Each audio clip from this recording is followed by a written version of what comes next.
This is the Unscripted Podcast. So there's this guy named Deer Neck. Is this a Jerry Clower? Well, it could Yazoo be. City? It could be almost. But so old Deer Neck, I'm actually kin to him? No, yeah, no. Well, look, I worked this case where this guy had a 4-wheeler stolen, and he had drove it like 30-something miles across the Alabama border. A 4-wheeler? A 4-wheeler. Drove it 30 miles? Yeah, well, of course, so I got this. That's an hour. Yeah, you know what that's I mean? right. And that's booking it, you know? Absolutely. Like you go 30 mile an hour on your 4-wheeler and you're getting kind of squirrely, you know? Yeah, so if you take he drove, it would be like from almost pretty much from Pedal to Purvis is how he drove. So anyways, You would do that in Hattiesburg, though. yeah, so technically for anybody who's listening, you can mark off from Huntland to Huntsville, Alabama. Mm-hmm. And so anyways, for those that are around that, he had to go through I can't remember that name of that little town. Anyways, it was like they always had a speed trap through there. But this guy Girly. everywhere in Alabama, right? Mm-hmm. But so I had this Mr. Carl Rector was his name. He was the guy who owned it, and I'm like, who have you had, working at your place, whatever. Well, it was some guys who were coming to trim his trees, and old Deer Neck had been on the crew to trim his trees, and spotted Mr. Carl's 4-wheeler, and anyway stole it. Well, Mr. Carl put up like a reward for somebody they gave information on it. So I get this real suspicious call, sus call, as the kids nowadays calling it. And, this guy wanted to meet. He wanted the reward money, all that kind of stuff for information. I'm like, look, Jack, your information got to check out first.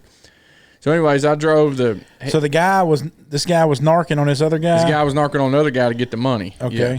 So anyways, I go down and there's a crack house on Maysville Road down in below Plevna, Alabama. If anybody knows where Buckhorn High School is is that the crack house? on Winchester Road, you go about 4 miles down Maysville Road, and there was a crack house on the left, on meth house. Chris, he stole like a $4,800 Arctic Cat 4-wheeler. Drove it 30-something miles or more, I don't know, through the middle of the night.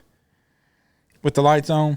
Sold it for $100 worth of meth at this house. That's crazy. So I pull up, and Blackjack is the guy who's running this house or whatever. And I had 2 Madison County Sheriff's deputies with me. And I said, look, guys, I'm just going to tell you. Actually, no, I didn't have anybody from Madison County. I pulled up and was by myself this time. And I said, it was me and one other guy. It was one car. So anyways, we pull up and I tell these guys, I said, listen, I'll tell you what. I said, I'm looking for one particular thing. I said, I'm not looking for a whole bunch of stuff here. I said, if you want me to, I said, we can work out a deal. I said, I'm looking for a 4-wheeler that a particular guy brought here last Tuesday night in the middle of the night. And I said, I'm looking for that thing, and all I got to tell you is I need that 4-wheeler, or I can call Madison County and we can get their canines up here and we can start searching this place. I said, what would y'all like to do? I got the keys. He said, it ain't here. He said, but I can have it to you by tomorrow morning at 8 o'clock. I said, all right. So I get a call, and that was a Saturday night. I got a call at 8 o'clock Sunday morning and said, yes, sir, there's a man named Blackjack. And I thought his name was Deer Neck or something. No. Blackjack, who is the one who bought the 4-wheeler. Okay. And I said, Blackjack, you can get caught up in this. I said, or you can turn the 4-wheeler over. He had sold it to somebody else. Anyways, probably for $1,000. That thing got parked at like I don't remember if it was I think it was 5 Point store. It got parked at 5 Point store, and this little lady called me, and that's what I told him. I said, look, I ain't gonna recover it from you. I said, you give them my number and tell them your name. And this lady says, there's a guy who parked a 4-wheeler here and gave us your card. And said you would know what to do with it. And I said, yes, ma'am. I'll be there in a few minutes.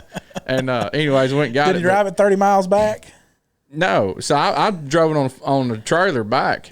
Well, so then I'll go to Deer Neck's house and I talked to him and I said, "You seen this 4-wheeler before?" "No, sir."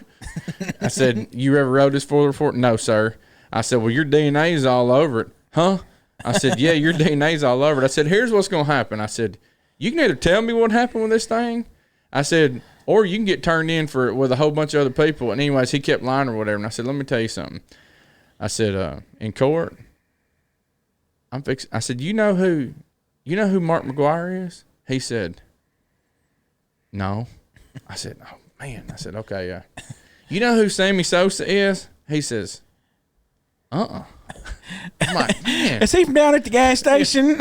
I said, "Do you know who Babe Ruth was?" He said, "Yeah, home run hitter." I said, "Let me tell you something. In court, I'm fixing to hit you like a Babe Ruth home run." And I said, you can either tell me the truth and I'm gonna ask the district attorney to go easier on you, and you can tell me where the rest of the stuff is, or anyways." And so he ended up giving me a confession over it. But yeah, man. So do they really go easy on them when they do a confession deal? I did, because I would go to before the judge and say, I could tell the judge, "Listen, this guy lied for me." What was his name? Yeah, Deer Neck. Deer Neck. He lied to me this whole time, and I had to pull teeth when he was given the option. He lied about it, blah blah blah, and and then now here's the stuff or whatever. Or I can say, before I even go to the judge, talk to the DA and say, "Look, if you get the chance to work out a deal with this guy, here's what happened. I came to him and he tells me the truth about it. We got everything recovered, and so I want you to consider that." And so then they would do a plea deal with him. So isn't that a hard concept? I mean, like as far as because there's this it's a hard draw because there's a standard you got to hold as a cop, right? Can cops lie? Yeah, legally. So they can lie, like you can say, like you can say whatever. We got we got your brother in there. Your girlfriend told me that girlfriend told me that you did it. Yeah, you're smoking meth in here in the Kmart bathroom, and you can And but there's a it's hard. I'll give you an example because we went to the Smithsonian one time. By the way, I strive not to do that because I was Christian. Yeah. You have another standard, right? I'm just asking in general. Yeah. We went to the Smithsonian one Tuesday night. We went to Grizzlies game. I had to go to Memphis, pick up some material, and while I was up there, we went to Grizzlies game, right? And had several things we were going to do in Memphis that day, anyways. But so I picked up some material while I was up there. Went to Grizzlies game. Well, we get there, and, first thing Jessica, we get out the car. She's like, because I'd called Ben, I said, "Do we have to go through metal detectors?" And he said, "Yes, you do." And so, of course, that means no gun, right. All that stuff. And so I took my gun out, my knife out, all that, and put it in the car before we left. Well, we get up there, and Liam has got his pocket knife, some kind of little Game Boy. Liam be bopping along. Yeah, yep. And this is what he does. He takes his fishing hook off his hat, right? He's got this fishing and puts it in the box. And puts it in the tub to send it through the thing. But keeps his knife on But it. keeps his knife in his pocket and his little Game Boy thing or whatever. Yeah. Well, now the Game Boy, you probably looking at it, probably would think it's a cell phone or something, just a normal glance at it, Yeah. But what do you call him? Security guard, beep. Liam goes through, and he's like, "Go back through, check it again." Beep. And I'm standing there, I'm like, "Liam, what is it?" He's like, Liam's got that deer in the headlight look, and he's like, I can see him now. He don't know what to do, because beep, beep, beep, beep. And this old guy, He thinks I'm going to jail. yeah, he said beep 10 times. I'd have loved and to the have old got us guy's on like, camera. what is going on here? What do you have? I was like, "Liam, what do you have in your pocket?" He's like, "My knife." I was like, "Liam, you watched me take my gun out. Why didn't you do it?" He's like, I don't know. I just got to hurry and I forgot. I didn't think about it. And so what we did was we went out in front and they got these little flower gardens, right? I said, "All right, everybody just sit down here in this flower garden right here." And we all sat around and dug a little spot. And It looked like the family was just hanging out at the flower pot. Yeah. Chris is burying it. He won't even walk back to the car. Yeah. Well, it's a long walk. Yeah, absolutely. And buried it in the That's when you look, is this a Benchmade knife? No, it was a Walmart Or is this a knife. Walmart special? Right. Yeah, because the Benchmade would have made the walk back. Right. Exactly. but it was a Walmart. And So you dug a hole. I dug a hole and stuck it in the hole and covered it up, and actually I made sure I put gray mulch back on top of it, so it won't like a spot of nice, pretty black mulch, right? And then we go through the thing. Of course, you're like, Liam, just Liam, right? And so we get inside, but it made me just because like we're having another Smithsonian Institute problem. I was like, because she reminds me another Smithsonian. I went to the Smith. We were in Virginia. We're only 4 hours from the Smithsonian, and so maybe not even 4, maybe 3.5 or something like that. From DC. Yeah, from DC, Right. and so we could go up and ride the metro in. You could just spit you right out there, Right. which is real slick and easy to do. You ain't no parking in DC, Right. and I take my truck up there sometimes and just park it in a construction parking, and it would just look like a regular construction truck, but. So I get to the Smithsonian, right? And this is back when our pocket knives were just like the old timer folding knives. You remember we all carried them kind of knives like that? And before the nothing tactical. Yeah, nothing tactical. Just like the ones your grandpa used to chew, cut his plug of brown mule tobacco off with. Mine didn't chew. Mine and my granny did. Matter of fact, my granny used a peanut hull. Yeah. Actually, I never met either one of my granddads, so I don't know. Well, I knew both of mine. One of them smoked a pipe, and the other one chewed brown mule plug tobacco. Yeah. And my granny chewed Tubro snuff. She put it in half a peanut hull and held the peanut hull in her mouth, right? One of mine was an elder in the church, and the other one had won a Publisher Prize award for being the greatest person in the world. Mine was he had 2 commendations from the Army for going AWOL. Obviously, I'm lying here. I'm telling the truth. Yeah. No, one of mine was an elder in the church. But anyway. So anyways, we go to the Smithsonian, right? And you go through the thing. Yeah.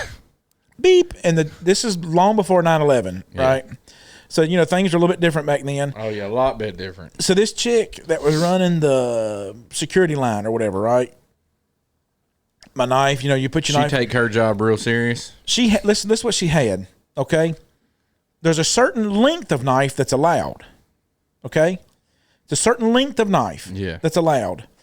And this length of knife, she said I said, how long is the limit on the knife? She told me whatever it was, and I was like, I'm in the clear. Yeah. In my head, because, you all carry the 3-blade lock back old timer knives, and use one for cleaning your fingernails, one for whittling, you had the I still got them in my drawer. Yeah, then one's a utility knife. Yeah. Well, she said it's X amount of length. So I get up there, and when I put it in my little bowl, it's like, all right, I'll be in the clear. So it goes through the thing. You don't even have a metal detector. You just, just kind of show what you got, know. She's like, open the blade on it. She opens the blade. She's got a back end of a drumstick. That's what I look, and it's like 10 of them in line right here, right? Standing at a podium, and she barely can. She's just tall enough to get her elbows up on the podium, right? So the drumstick is just eye level with her, right? And she's got this drumstick, not like a chicken leg, but like a bacon racket on a drum. Okay. And she's got this drumstick that the back end of it's got a notch that she's whittled around it. That's the standard. Yeah. Well, if it don't hit the standard, she can beat the drum. She takes your knife. It goes. So what it was mine was about 1/8 of an inch too long. And she said, you can't bring that in here. I said, why? She said, it's longer than the set standard. I said, ma'am, your stick's not right. She said, it is right. I said, ma'am, I'm telling you. Your stick is whatever if it's anything that I know is measurements. And she said, my stick is right. And she said, you can put it in this amnesty pile or you can go back and put it in your car. I was like, what's amnesty? She's like, well, it's a box you put it in and don't get it back. I said, we call that the trash, ma'am. I said, I'm not throwing my knife. Call it the trash, ma'am. I'm not throwing it in the trash. And Jessica, she's just twisted up here. Oh, yeah. She thinks she's going to the penitentiary. Yeah, exactly. She's like, Chris, you're making a scene. Well, this big old dude comes walking over, right? He's like, because he can tell there's like a little tussle going on here. He's like, what's your problem over here? What's the problem over here? And I said, she said, his knife blade too long? And I said, ma'am, your stick is wrong. If you're telling me the correct standard, your stick is wrong.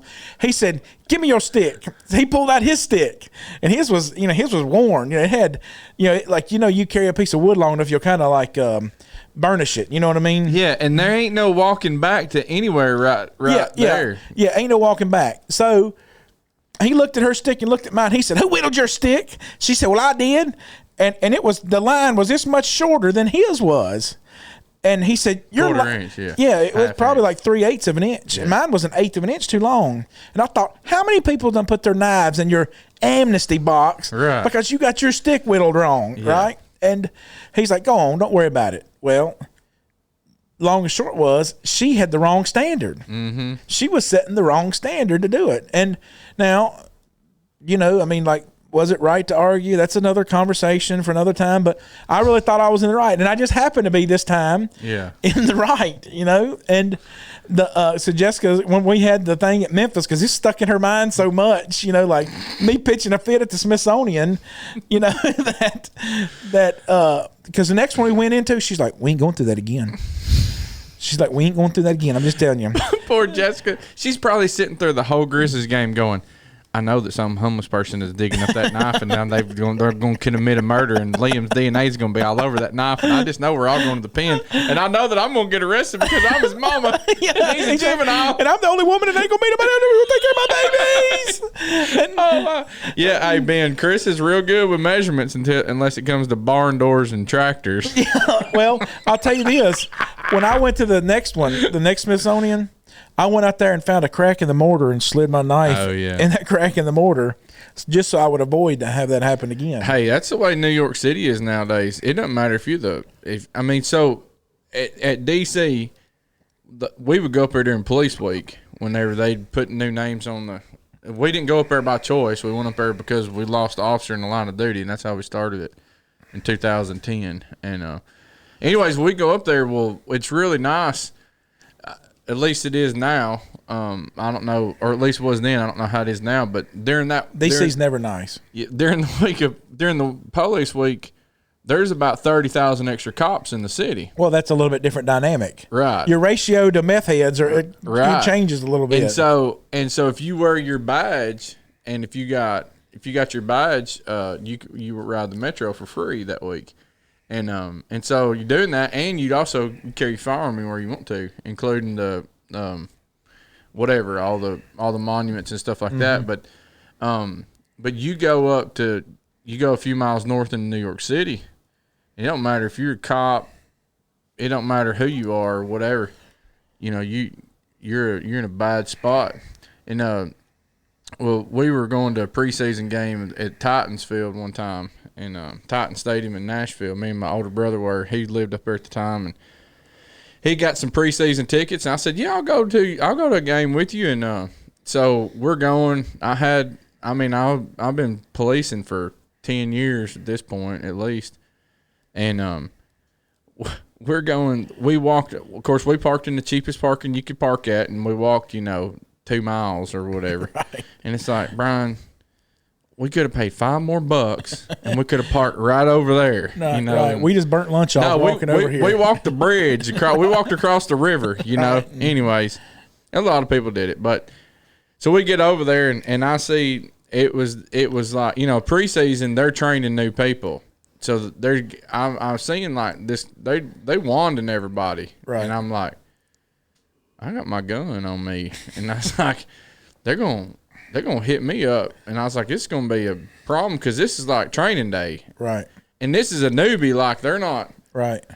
I don't know if they're going to overreact. I might get shot. Right. So, anyway, I just kind of moseyed over and walked over to I saw a uniformed officer. I said, "Hey, man," I said, I'm just wondering, like, I'm off duty or whatever, and I got my weapon on me. And I said, I'm just wondering, if I can go in there. He said, "Man," he said, "I'd love to let you." He said, they won't let the FBI walk in there with a firearm if they're off duty. And he just said it's all this whole Homeland Security junk or whatever. And so I was like, "All right, thanks." And I said, "What do you suggest?" I was like, "I'm parked 2 miles away." He's like, "Man, I don't know what to tell you." So I walked up to ambulance people, and I said, "Hey, told them who it was, showed them my badge, whatever. Said, hey, do y'all mind? Y'all gonna be here the whole night?" They said, "Yeah, we're gonna be right here unless something bad happens." And I I said, do you mind if I leave my gun in the car with you? You talking about standards. This guy goes, according to Tennessee Code Annotated 35-15-401, he's like, there's no firearm that's allowed in an ambulance. I was like, have a good day, bud. Right. so he's quoting the book at me. Right. So I walked. You forget that guy. Yeah, I saw a Metro officer with sergeant stripes on him. He was directing traffic, I hollered at him. He said, yeah, man. He said, throw it in my car. He's like, I'll be here all night. And he said, if I don't hook up with you, he's like, well, I'll make sure somebody gets it to you. So anyways, I still got his number in my phone. But, did you get it back at night? Oh yeah. I just called him up. He ran it to me, and anyways, and gave us a ride back to our parking spot. That's pretty slick. Yeah.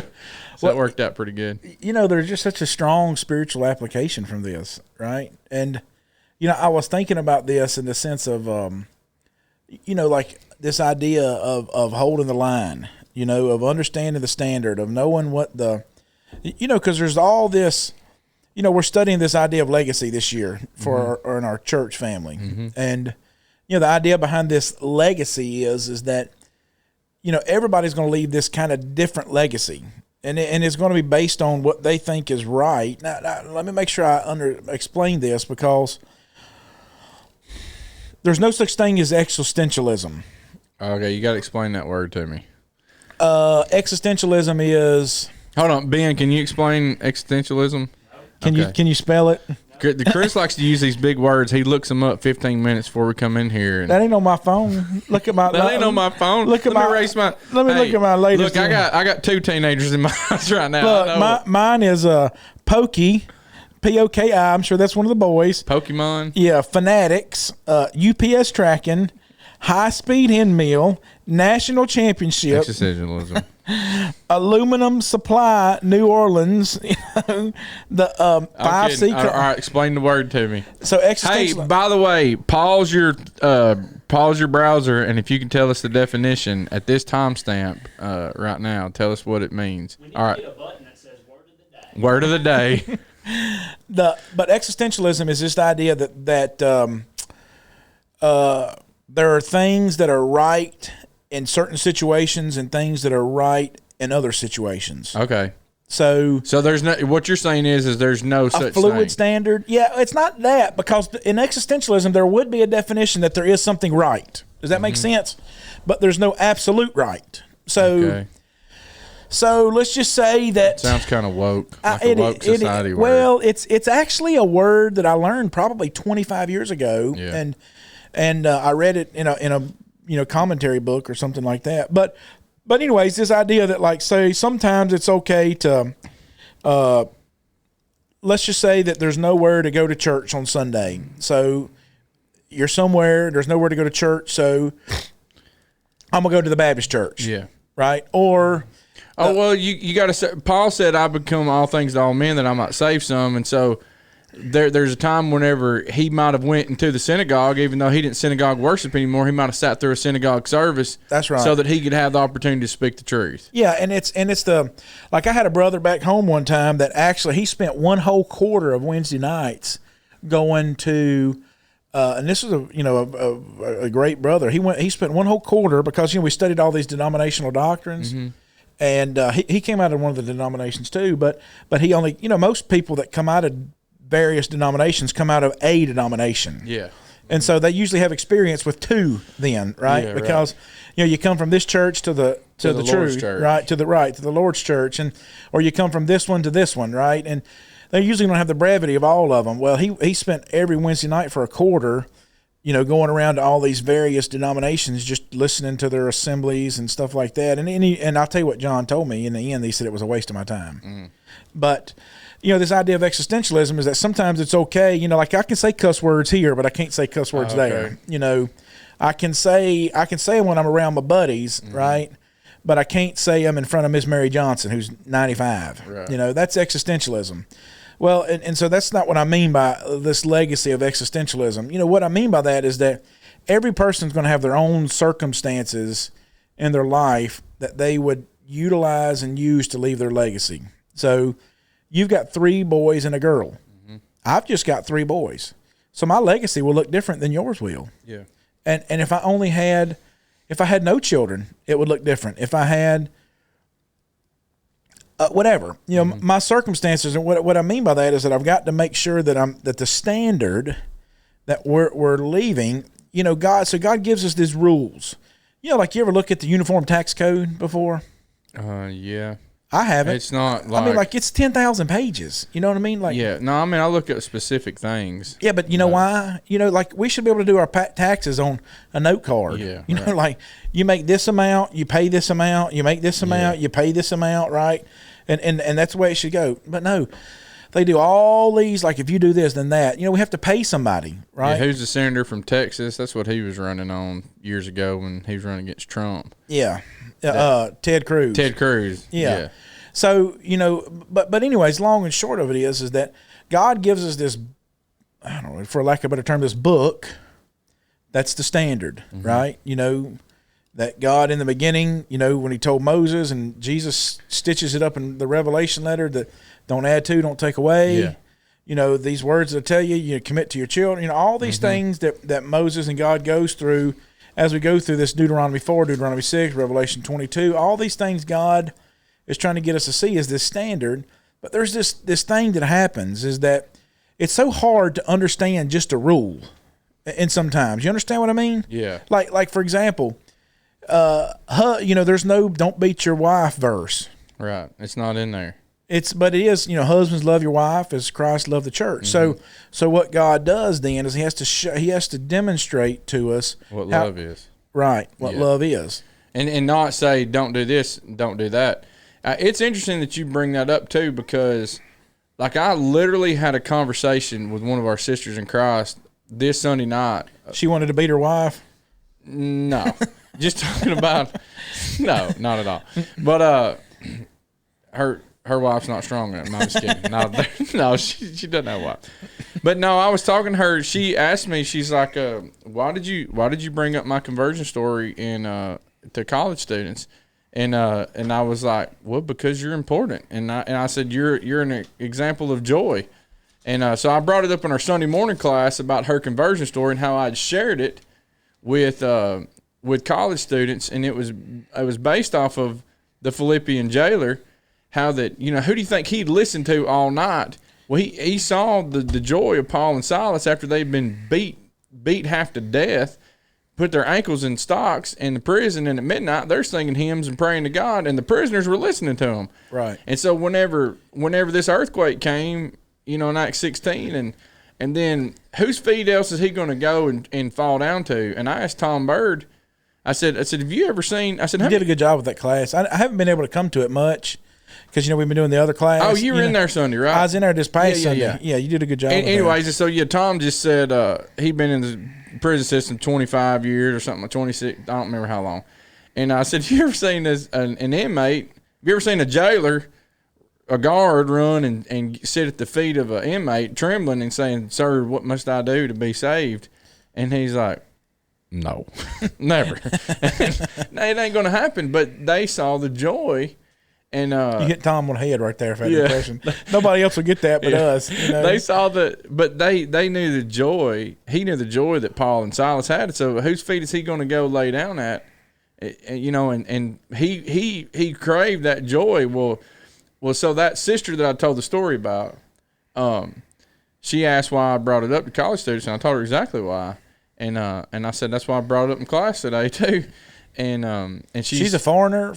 Yeah, she's from Russia. Yeah, another country. Yeah, completely different culture. So her, should I share her little story, or is it too long? Anyways, it's fine. You better ask her first. If she said something to you. Yeah. So she said, no. She said, I appreciate you saying that. Then I think you should tell it. All right. So, without saying her name. Yeah, I asked her one time. I said, "What did it for you, Christianity?" Because obviously she's from a different country, and communism. Yeah, and she was Siberian communist. Just think about that. Yeah. This is how bad it was, because I talked to her and we had one of them cold snaps here. Yeah. Where it's like 25 degrees, Mm-hmm. I had people, I don't know if they do this to you. I reckon they think it must be just -12 in Virginia in summertime.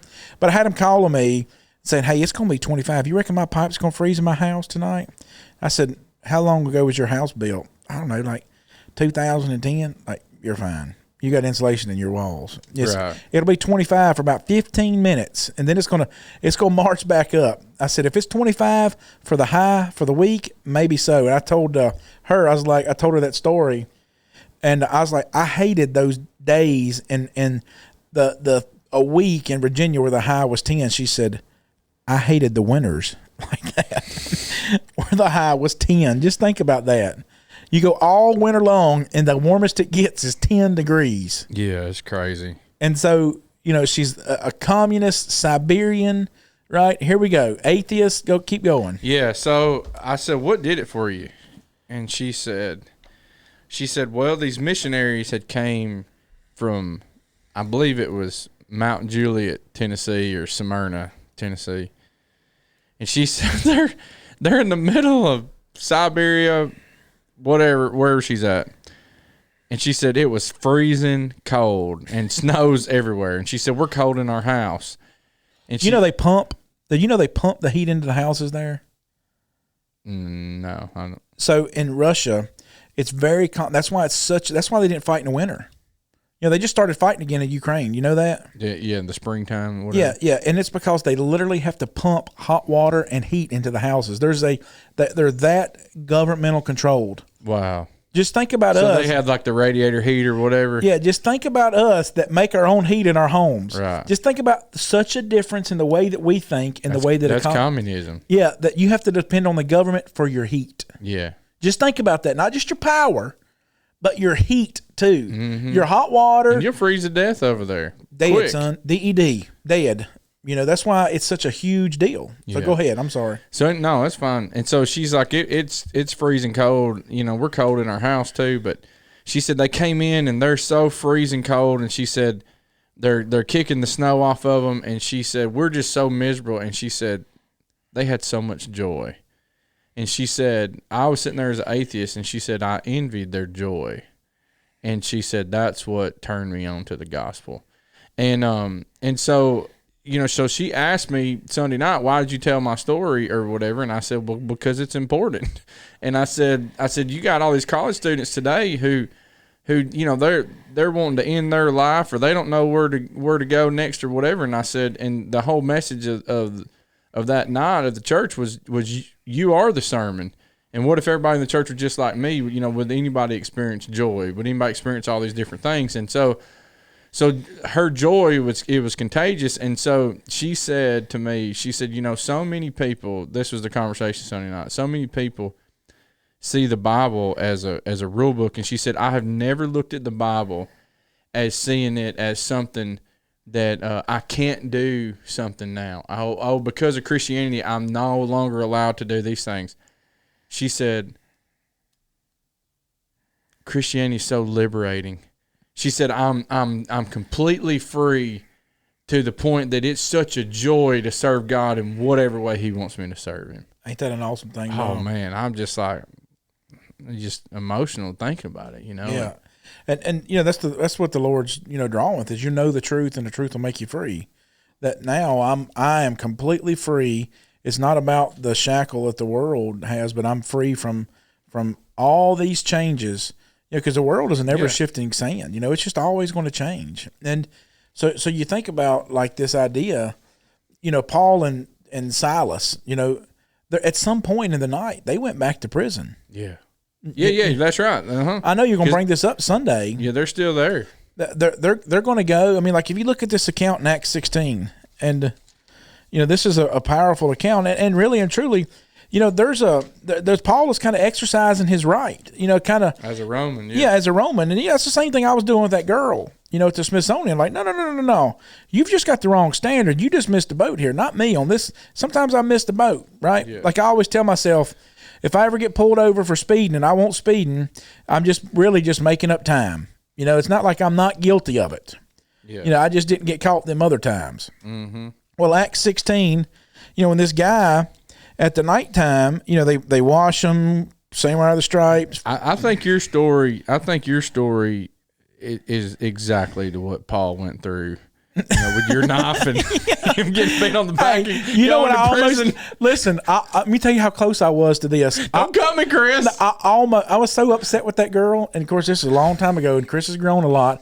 I almost stabbed my knife in the podium and snapped the 1/8 of an inch off the end of it, and left the tip in there and took the knife with me. That's how. I mean, that was going through my mind, you know, and that was pre 9/11. that was. A over very 20 years ago. A very immature Christian Chris too, and so, but Paul and Silas, the foundation of the jail is earthquaked, shaken in such a way that the chains are loosed. Mm-hmm. So you think about this: if you wanted a divine stamp of approval for leaving, you got it. Yeah. For prison doors are open. The prison doors are open. So there's a miracle that happens, and the chains are loosed. Mm-hmm. So they're loosened in such a way that however they had them fastened to the wall, it's not like they had tap cons back then, but however they had them fastened to the wall, they're loosened. So this is a divine stamp of approval, as it were, that Paul, what people say, well, Paul was just, he was obeying the laws of the land. Well, I'm just going to tell you that when God steps in, you don't have to worry about those laws anymore, right? Yeah. So God steps in here, but Paul stays. This is what's a lesson I think Paul shows us here. The verse 34, when he had brought them into the house, he set food before them. He rejoiced, having believed in God with his whole household. And when it was day, the magistrates sent officers saying, let these men go. So the keeper of the prison reported these words to Paul, saying, the magistrates have sent to let you go. Now, therefore, depart in peace. At some point, Paul had to go back to prison. Mm-hmm. At some point, I don't know. Yeah, they went and studied. So you got from between midnight and daybreak, they do this Bible study with this guy. They speak the word of the Lord to him, 32. Him and his household, took him the same hour of the night, washed their stripes, and immediately he and his family were baptized. So this guy's converted in the middle of the night. And it's scriptural to start, to have dorm room Bible studies, middle of the night, wherever, prison Bible studies. And well, verse 37 is a key to this. They have beaten us Romanly, uncondemned Romans, have thrown us into prison, and now they do put us out secretly? No, indeed. Look at what he says. Let them come themselves and get us out. Right. Paul's back in prison. Yeah. So Paul has went back to prison. Exactly. So just think about this powerful lesson that Paul's teaching them here. So there's a standard, right, that Paul had to look at and examine and say, what's the right thing to do here? Mm-hmm. It's only him and Silas are in prison. These are being Jews. Luke's with them at some point in this, like we looked at Sunday, remember? Luke's with them, and now it happened as we went to prayer, verse 16. So Luke is with them in the we, right. But it's only Paul and Silas that end up with him in prison. End up in prison. So Paul and Silas are in prison, and verse 25, the prisoners were listening to them. If you look at that word, it's got the epi in the Greek word right there, and that means it shows this idea that you're intently standing over it. Like you got something broke and you're just, this intentional listening, so you're standing over it like you got this broke piece and you're just standing there trying to figure out, what am I going to do now? Mm-hmm. Right? And that's what they're doing. That's the only time I think that this word is used in the New Testament like this. And it's because it's not just these prisoners and Paul and Silas are singing hymns. What do you think they're doing? This is such a powerful lesson about why we sing for, instead of playing the guitar, because the guitar, people, or the piano, they say it's for me. Well, Paul is trying to teach them. I heard John Moore preach a lesson at PTP one year about this being in prison, and they're singing this song, Paul, and he says, I wonder what song they sung in there. Oh yeah, or songs. And he starts. When he's doing this, he kind of does a Bob sermon. You know how you kind of like break out into song in your sermon sometimes? Yeah. He kind of breaks out into song, and he starts singing some of the Psalms, and you're like, oh, man. I will call upon the Lord. I mean, he goes unto thee, O Lord. Yeah. And so he goes through this thing, and you're like, wow. Yeah. You're the lifter of my head. So he's going through, and you're like, so these guys are listening with this intentional not just like you put on the radio sometimes just for racket, right? These guys are listening. Like there's something these guys are teaching me with the way they're singing. Yeah. Paul and Silas, the prison bars break. They've got a standard now, right? Can Paul and Silas leave? Yes. Yes. Did God intervene and tell them they could leave? Yes. Did the jailer allow him to leave? Yes. He took him to their house, to his own house. Did Paul have a right to leave? Yes. All those things, right? That's why Paul uses this. They have beaten us openly, uncondemned Romans. Illegal. We are Romans, and yet you beat us. You didn't, as a Roman, Paul was from Tarsus. That was a unique thing. Tarsus, Saul of Tarsus. That's a free city. That was a city that if you were born there, you were a free citizen of Rome. So Paul is a free citizen of Rome. He enjoys the citizenry privileges, which that meant, like we were talking about earlier, there's certain unalienable rights that they were born with. Well, no. You guys beat us. You condemned us. You imprisoned us as Romans. So Paul says, they did that thing. Let them come out here and get us out. Why are they out? Because they went back. At some point during the night, I don't know what it went like. I don't know what they sat down and ate. He set food before them and rejoiced. I don't know what a Roman Philippi outpost they would eat. But I know that this was a fellowship meal right here. Oh yeah, they're low to rejoicing. And but at some point during it's the scriptural. We should have food after every baptism. Amen. There should be. He and all his family were baptized. Now he brought them out in the house, set food before them. Hey, if we're going to be scriptural about it, then the person that you baptize is supposed to feed the preacher. That's right. Because my wife, whenever we have somebody over for Bible study, it's scriptural. It should be a standard. Does your wife ask this question? Are we feeding them? Well, always. That's what Jessica asked me. Like when somebody comes over for Bible study, like, am I feeding them? She needs to know, like, what do I need to do? She wants to know ahead of time. Right, yeah. Exactly. This is the sometimes I tell her, like, look, they ain't no ahead of time. Like, they coming. This is funny because this is the opposite, right? I don't know about your wife. That's hard on mine sometimes. Like, oh yeah, yeah, absolutely. That's why she asks it. Right. That's why she's like, can we schedule the Bible study at like 6:30? Because she's like, then she thinks that that's a reasonable assumption that people will come to. It's past eating time. Right. Like I don't know how y'all eat, but we eat about 5 o'clock. We eat anytime. And so it don't matter if it's 9 o'clock, 5 o'clock. No, we usually eat we're like old people, you know. And Jessica, she's like clockwork, buddy. She's gonna eat breakfast in the morning. She's gonna eat, even if something happens and we don't eat breakfast until 8:30, 9 o'clock, if it's 11:30, 12 o'clock, no matter how big of a breakfast, she's like, hey, it's lunchtime. Yeah, and here's Paul's such a good example. So the standard is he's a Roman, and he's a Roman. He's entitled that the fact that there should be court proceedings to go through before he's beat. Right.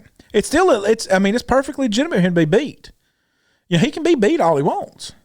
But it was not an illegal, like you pull somebody out the car as a policeman. There's a time and place that you got to put knots on somebody. You ever had to put knots on somebody's head before? Huh?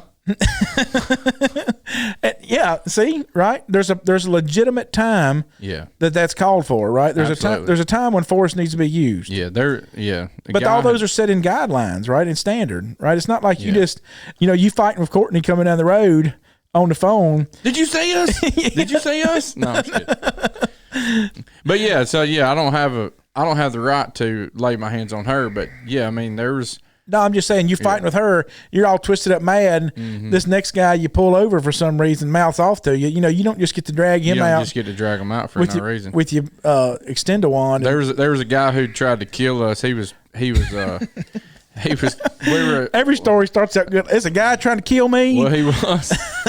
We got called. It was a domestic violence, and the girl got out of it. He was staying at the camper park and had his fifth wheel or whatever pulled up the camper and living there, yeah. And so he had he was living in his camper like a house. Yeah, and he told her, like, you ain't getting out alive. Well, she made it out somehow, and she's like, he said when the police come to arrest him, like, he had federal warrants for him. But also, now he's got a domestic violence charge. She had What's a federal warrant? How do you get a felony warrant? Okay, so felony's federal. It's technically. I just don't understand this stuff.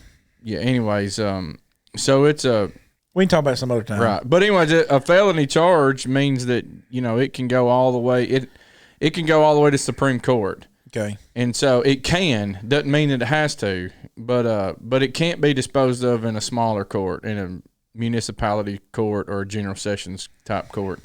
It has to be disposed of in at least a circuit court or above.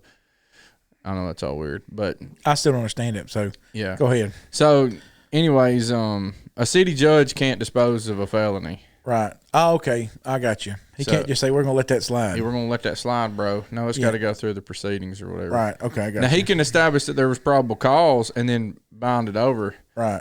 Anyways, so long story, this guy was he had warrants on him. She said if he shows up, he said when the police show up, he's going to pour acid on y'all. He's going to pour muriatic acid on you. Man, he's committed, ain't he? So so you talk about, I mean, that's like, all right, I got on bulletproof, but like, acid is calcium seeking. You know that? yeah. No, I mean, all I know is it burns. Yeah, acid is calcium seeking, so it will burn through anything. Especially like certain types of acid. Yeah. We used it at work, and if you got a drop on you or whatever, it wouldn't stop till it got to the bone Till they got to the bone. because it's calcium seeking. So they called out 4 of us SWAT officers to go with the deputies to go get this guy, and so I'm sitting here looking at everything that I've got on, and I said, I may be burned to the bone, before the night's over with, and so. Anyways, we knew that going in, and so it might as well just say he's going to shoot y'all when you show up. So anyways, we go and it was, which might be a little bit easier. we knock on the camper door, and as soon as the second knock happens, the door catches on fire. Huh? Yeah, He's throwing acid on the door. he ignited the door with some kind of solvent, with gas or something like that. What I didn't know until later, and a guy named Charles Keller saved all of our lives. As soon as the fire started, we're dealing with the door. Well, my team leader, he should have been 4th in the stack, but anyways, he knocked on the door and he thought he did something somehow to make that door Triggered it. it because he tapped on the door with a Halligan tool. Okay. It's a spark resistant tool. Right. For that reason. Anyways, he felt obligated that I got to get this guy out because now we've initiated this thing. Fire. Anyways, so he starts tearing the door apart and trying to get it open. Well, this guy had the doors tied and all this kind of stuff, had it barricaded up. Well, we start getting the door open. They swing out on campers, though. They swing out. So that's why he had a Halligan tool and not a sledgehammer. Mm-hmm. So we were going to pry it if we had to. And so he had to at this point. Yeah. So I'm saying, don't go in. And I'm literally got my team leader by the belt trying to pull him back because don't go in there. Well, he's trying to get into him. Anyways, he gets smoke inhalation, falls off this little 4-foot porch and actually hyperextends his knee, jacks his knee up. Well, this guy, at some point we had the door open and part of it, part of it melted. Well, this guy is pouring, and it wasn't acid because it was lighting up. Right. He was pouring something at us, and that's the closest I've ever come to shooting somebody. I was squeezing down on him. And anyways, well, eventually he got so much smoke in him that he decided he wanted to come out at that point. He just smoked himself out. We said, you're not coming out this door. And by this point, it's a window, and it's a camper window. Right. You know how big it's kind of like that little MRI tube you talked about. Yeah. And so he said, I want to come out. I want to come out. Well, he couldn't come out the door because it was on fire. And anyways, we're fire extinguishers and stuff. Well, Charles went up when all this was going on, and he shut off the gas to the propane to the camper. Well, this guy, what he was trying to do is he's trying to kill us all. He had his oven open with the gas going. Wow. From a little further from that camera to that camera away, and this stuff's just. And then he sets the thing on fire, and that's what he was doing. He was trying to kill himself and kill us too, make the camper explode. Well, so anyways, we said you're not coming out unless you put both hands out the window. Well, he puts both his hands out the window and a big. I'll just say, I won't say his name. Anyways, one of the biggest cops I've ever seen grabs both his hands, and this guy this guy he'd come out that window. I'll just say that. Anyways, Mr. Leggett, who was here, Ken Marshall's brother. Yeah. That's how big his cop was. Oh, yeah. Anyway, So he put him through like a Play-Doh he's about mold. 3 inches taller than him. Great. Scott Yeah, alive. he's just a massive man. Anyways, he pulls him out the window. Well, as soon as he get him out the window, he starts reaching for something. And anyways, and you asked if I ever hit somebody. Well, I hit him a couple times. So they asked me in court. They said, because he wasn't giving his hand, I didn't know if he's reaching for a gun or what he's reaching for.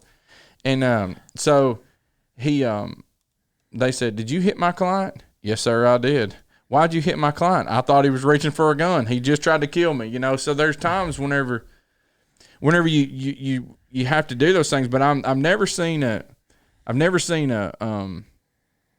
inmate, a guard come and lay down at somebody's feet. Well, what you did was you used your experiences to make the right decision. Yeah. Was it the right decision to thump that old boy? Yes. Yeah. Absolutely. He needed it, right. And not only did he needed it, but all them cops with you needed it. Yeah. You know what I mean? Because what if he'd have stuck his hand in there and pulled out a, That's right. a Whatever, it Saturday doesn't night matter. special, a Anything, 25, yeah. you know what I mean? Whatever the case may be. Well, it's the there's this idea that happens with us that's why it's important that we understand ourselves, right? And understand where we're going to get hung up at. Because see, there's this thing that happens in Christianity. We get used in our lives. We get used. I'm sure this was it's not like you get beatings all the time. Now, Paul, it was a pretty common occurrence for him, right? I mean, like I think it's Acts 13. He's stoned and beat out, Right. In Lystra and Derbe, right? But Thought he was dead. right? And but there's this thing that happens with us sometimes we get stuck in this muscle memory scenario where we just know this one thing and we default to that. Like Right. That's all we do. last week with the kids. Right. This is a perfect example. We had our first for you guys listening, on Wednesday mornings, we got a homeschool group that comes in and to our shop, and it's one of our ministries here, blessed that we have here at the Kensington West Church of Christ, and we teach kids machining and welding, principles of engineering, but basically machining, and it's just a great time. Have a great time with them, and just a great group of kids. They learn a lot, and we start each class with a Bible study, and so when I say this is a ministry, it definitely is. We put the kids at the beginning of class. I don't just say, "Hey, we're going to study the book of Acts." While is it important to study the book of Acts? Yeah, we're doing it on Sunday morning, right? But we do this thing with the kids where I'm putting them in a situation to where they're going to be a real world environment. They're going to have to defend their faith, right? You don't go to church to defend your faith. You go to church to build your faith. You go into the world to defend the faith, and that's why be ready, be vigilant. All these things. Be ready. Always ready to give an answer. Yeah, all these things that the Lord kind of commends us to do. Well, last week the kids, one of the kids, great kid. He's just a great boy. He's been with us to camp, and he does a lot of stuff with our youth group. Just a great kid. They were single point threading on the lathe, and it's kind of a pucker situation doing that anyways. I'm not gonna lie. You got split second that you got to stop this thing. If not, something cataclysmic will happen. Well, him and Aiden, my oldest boy, were standing there, and what happened was he took his hand off the lever. So you don't use this lever you only use this lever for threading, period. That's the only thing you use it for. So you don't thread all the time on a lathe. Right. Well, he's over there threading on a lathe. We took his hand off the lever. When you take your hand off the lever, then You you got to realize find it again. exactly. He realized I'm getting close. So when he did was he starts freaking out because I told him I used to say this in the shop. Well, that if you walk into any of the machines in the shop, the biggest button on any of them is the emergency stop button, but we never hit them, and it's because typically speaking, You don't use them. That's exactly right. You go through these day-to-day things, and you get thousands and thousands of hours and thousands of movements and thousands and thousands of experience with it, but you never hit the e-stop button. Right. Because usually the e-stop button is for when stuff is going bad. Yeah. Well, The e-stop button is really for whoever the neighbor is or the guy walking by, and he goes over and he sees something bad, and he's like, I got to stop this thing, and he just sees the big red one. yeah, and so That's one thing I love about a table saw. The e-stop, it's the normal stop. It's the red button. and so on machinery, it's not right, and there's a lot of reasons why, and I could go into explain to you why it's not. Sometimes you just need to back it up, whatever. Yeah, there's just a lot of reasons why it's not, but it's there. Well, this poor kid, man. He's threading, he gets, and next thing you know, I hear, bye-bye. I mean, it sounds like somebody shooting a minigun in the shop. And once it starts, it gets louder. And I know what's going on. I know instantly. I've heard this so many times that I knew exactly what it is. Both of the kids there, my son, who arguably's got probably 10 times the amount of experience on a lathe than all the other kids in the shop, right? Him... he's screaming at the other kid, not screaming. He's like, what are you doing? Fill in the blank, And that guy is freaking out. He's trying his best to grab the handles, to grab the lever. He's not going to overpower this machine. He's not. I mean, it's designed to cut metal. Right. So just think about how much pressure it's got to do that. You ain't going to overpower, no matter how big and bad, you're not going to do it, right? You may break one of the knobs off of the handle, but you will not stop it from moving. Well, he's pounded up into the chuck, and I mean, this poor kid, you can tell his heart is going like an epileptic rabbit with the hiccups over there, and he's just having a fit. Well, I get the machine stopped, and I was like, okay, boys, we're going to pump the brakes for the rest of the class. We got to stop and talk about this one. Well, you hate that it happened to him. We're going to spend the rest of the time talking about your mistake, unfortunately. Right. But it's because we need to talk about what happened. And they've done some stupid things before, and I've kind of chewed their tail about it. Mr. Chris, you do something stupid, I'm going to chew your tail. And that's just the way it works. But the good thing is, get ready. That's life. Yeah. But the good thing is with Mr. Chris is when you're done, we pour it out, and next week we start all over. Next time we, not this one, Ben. It was so bad. Chris had to take a week off and go to a Grizzlies game. It was pretty rough. Well, it was about $500 and stuff that got tore up, and if it would have went south bad, we're talking about really just a complete destroy. Complete. About 25 minutes before that, me and Chris are out there talking to a lady about the gospel and the course and all that kind of stuff. Chris is like, I just saw him, he had his hand on his hip talking, probably these last couple of weeks have cost me, and he named out the amount of money. Which, by the way, if you want to donate to a good cause, you can hit up the church here and make a donation for the Next Tech program, because a lot comes out of Chris's pocket. But anyways, Chris said it cost me about, I don't know, $1,500 or what. I don't know what it had cost him in the last few weeks or whatever.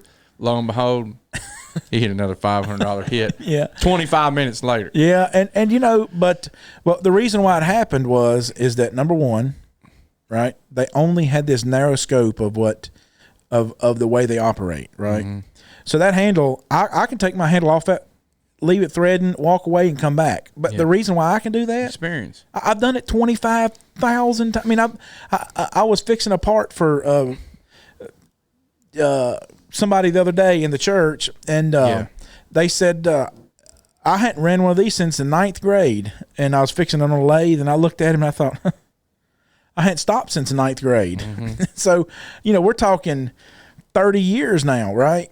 And so at the end of the day, it's really, there's this thing that happens in Christianity that number one, so Paul had all these options on the table right here, but he didn't go on muscle memory. What he did was he realized there's a standard that must be held.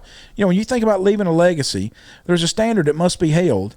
But we've got to be the kind of people that can see all of the plays that are on the table and what is the best one to take. What's the best play to? What I did was I went over there and I didn't hit the e-stop button either. I turned the machine off and moved it off the chuck because I knew that was the only way. No matter what, if I hit the e-stop button, because I know what happens when you hit the e-stop button, it's going to turn it off. So I turned it off and moved it. Either way, you still have to do the same thing, right? I turned it off and moved it off the chuck. Well, the kind of people, when we're talking about this standard, right? There's this, sometimes we got this optics on the right thing. And I mean, the right thing is always the right thing. There's never a right time to do the wrong thing.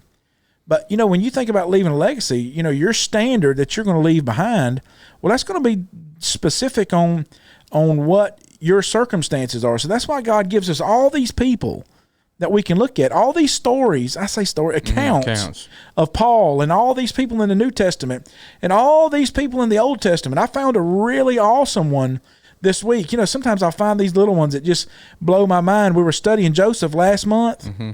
In Genesis 50, you remember they embalmed Joseph, and he tells them in Hebrews 11, he says, take my bones. Take my bones with you. Well, you know, he's embalmed as a mummy, right? You know, Joseph is mummified. He's number 2 Pharaoh, right? Right. He's Joshua 24, like the last 3 or 4 verses of it. Look what it says there. I looked it up again this morning because I saw it. Now remember, Joseph in Hebrews 11 is not accounted for faithful because of all the events he went through. Right. You know, like all the, you know, why he Ain't was, that crazy? Think about it. yeah, all the things that Joseph did. You know why he's called faithful for? Because he said, Instructed them about his bones. yeah, he said, when y'all go back to Canaan, when y'all get to the place God said, I need you to tote my bones out of here with me. That's 400 and some years you're going to go through here to get there. This ain't like, you know, and hey, don't forget this in a couple weeks when y'all leave. You know, like last night, we left the student center. I got lunch for a boy today. I carried some food over because he didn't get to stay. I'm studying with over there. I carried it home with me so that I could make sure that I brought it back for him for lunch today. Well, guess where it's at? It's at my house. I had every intention of bringing it, right? Then when I got here, I thought, man, I forgot his food. Well, you know what I did? I forgot that I know that I'm so forgetful that what I did was before I went home, I brought the food over here and put it in the church. I had forgot that I had pre-planned that I'm going to forget. Just think about how bad of a forgetful person you have to be to do that, right? Well, in Joshua 24, there's this really awesome thing that happens. Now, Joseph is accounted faithful, but he says, look, when y'all leave Israel, y'all take my bones home with you when y'all go back to Canaan. Now, you got 400 years that you're going to wait before this happens. And in Joshua 24, now you remember the last night when Israel leaves, this is a hasty retreat or escape or flight or whatever it is, right? This isn't like Israel's going all of a sudden and they're like, all right, let's start packing, you know, like when you're going to move. Yeah. You ever showed up to help somebody to move? And don't you hate the worst ones? I hate them all, but go ahead. The worst ones. Man, when you got to pack their stuff. When you got to pack, when you're picking through I their love it panties. whenever they were my close friend. I was like, man, I know we're going to be packing you too. Yeah, exactly. No, I give them instructions. I give instructions kind of like Joseph did. I'm like, listen, we're going to move you, but unless it's in a box, we ain't moving it. Yeah, well, I hate the ones that you show up and they're like, okay, let me get my boxes together. You're like, are you kidding me? Like, I helped you move, not to pack, right? Well, Joseph, when they leave Israel, Bob, when they leave Israel, this is a. You remember God tells them like you eat the Passover tonight Right. Eat with your belt on, your sandals on your feet. Yeah, your britches to go on, right? Yeah. Well, here's the thing, man. Joseph gave them instructions to carry his bones out. 400 years. Joshua 24, verse 32. The bones of Joseph, which the children of Israel had brought up out of Egypt, they buried at Shechem in the plot of ground which Jacob had bought from the sons of Hamor, the father of Shechem, for 100 pieces of silver, which had become an inheritance of the children of Joseph. Look, Bob, the night Israel left, I mean, you got to think, there are only a few left in Israel at this time that were real deal monotheistic, God the Father of Abraham, Isaac, and Jacob believers. You know, Joshua 24, verse 15, remember he tells them, like, you know, you can go back to Egypt and serve the gods your daddies did. Mm-hmm. So, you know, Israel had fallen into idolatry, but there was enough of them left. Joseph had left us such a powerful legacy that he saw it by faith that somebody said the night of the Passover, we're going to leave. We got to go get Joseph's bones. Just think about that. Mm-hmm. That you don't ever see him going back. It's not like they could send off for Joseph's bones. It's not like they could say, all right, look, I know we killed Pharaoh's army and I know that all the stuff had happened, but some point or another we got to go back and get Joseph's bones. We forgot about it. No, Bob. Somebody, when they were making haste, somebody grabbed the bones. Somebody grabbed the bones. Just think about that, yeah, Bob. That's cool. I never thought about it. Think about a legacy that you leave like that and how far down how many plays you got to see in order for that to happen. And that's I would imagine. So here's the thing, talking about that muscle memory thing that, you know, that kid, he grabbed the wrong lever. It's because he's been used to using that other lever over and over and over again. There's literally guys who, I mean, when you talk about law enforcement and people, of course, now you can just watch YouTube video after YouTube video after YouTube video of people who are of police shootings and all those kind of things nowadays, and people are getting monetized. They're making money just off of breaking down those shootings, anyways. But there's literally guys who they would be in firefights and there was a guy who got killed in a Newhall incident. Yeah, that's kind of the classic one, ain't it? Yeah, he made a reload in his gun but didn't get to fire it. And then the bad guy, he was one of I think 4 officers that were killed in this incident. The guy came over the back of the trunk and shot this officer in the back of the head. And they're saying, hey, he made the reload. Well, they found his brass in his pocket. And it's like, why in the world would this guy, in the heat of the moment, take the time to put his empty shell casings in his shirt pocket? And the reason is because that's what he did on the range. And there's 911 moments that we have in our lives that will revert back to exactly what we've done before. And it's the same way with our legacy with our children is one day. That's why it's train up a child in the way he should go, and when he's old, he will not depart from it. That word train, I mean, you know what that is. That is a constant. It's not just I'm going to teach, but it's it's not a place card. Right. It's an active word. Yeah. What do they call it? Quick startup guide. Yeah. And so you train him in this form, in the way that he should go. Well, how do you train him? Well, it's through discipleship. It's through walking. It's through being yoked in together. Right. And so when you train that child, then when he's old, he won't depart from it. Well, he might walk away for a minute like the prodigal son, but he will come back to it. And there's this training. Well, what you're going to do and with your legacy, what the people after you will do is based on the training that you go through and the things that you live out in your life. And so if there's going to be a 911 moment whenever you're going to want to start, whenever you're going to wish that your kids, we have those times where it's like kids are answering in class. It's like, I hope my kid gets it right, man. I hope I get it right, And it's like, you work with your kid on presiding before the Lord's table or whatever. And it's like, man, I hope he don't mess up like I've messed up before. I hope he don't say something wrong. And it's like I've done before. Yeah, and it's like, man, I mean, it's Don't you do that with your kids though? Like, I mean, like when you're going on the road, don't you just do like rapid fire stuff? Like, yeah. Hey, tell me why the Bible's true. That's right. Just something, and it's just putting their faith to the test. Yeah, just out of left field. Yeah, and then and I'm fine with being the devil's advocate about stuff, to put them in heart. That's what you do with the kids, at Next Tech. They're having to defend their faith. Well, so with that, your kids are gonna revert back to what you've done and what you've put in a routine, what's been muscle memory to them. The same way that you're going to revert back to what you've put into your life, your own life in those situations. And so when you have a 911 moment, don't let that be the first time that you're searching for a scripture. And that's one thing that we need to do in the church. We need to have more training in the church than just teaching alone. Yep. That's one thing we try to do on those Sunday nights, Yeah. And that's a blessing, right? And so, but it goes back to this idea of, while there's a standard. Right. God gives us this book of the rights and the wrongs of things not to do. Really, it's more of the rights than it is the wrong. Yeah. It's really like telling you this. He gives you the story of righteousness, and he gives you the love story that he gave to mankind through his son. So it's up for us then to have to kind of, and I don't mean like, you can be saved any kind of way. That don't take that away from what Chris is saying. There's only one way to heaven. Mm-hmm. There's only one path to heaven. There's only one access to salvation. All those things I completely agree with. What I mean is that because of life circumstances, everybody will have their own situations that they will have to figure out how to be the best person for the Lord that they can be. Hey, we appreciate you guys' time, and we'll see you next time. Set the standard high.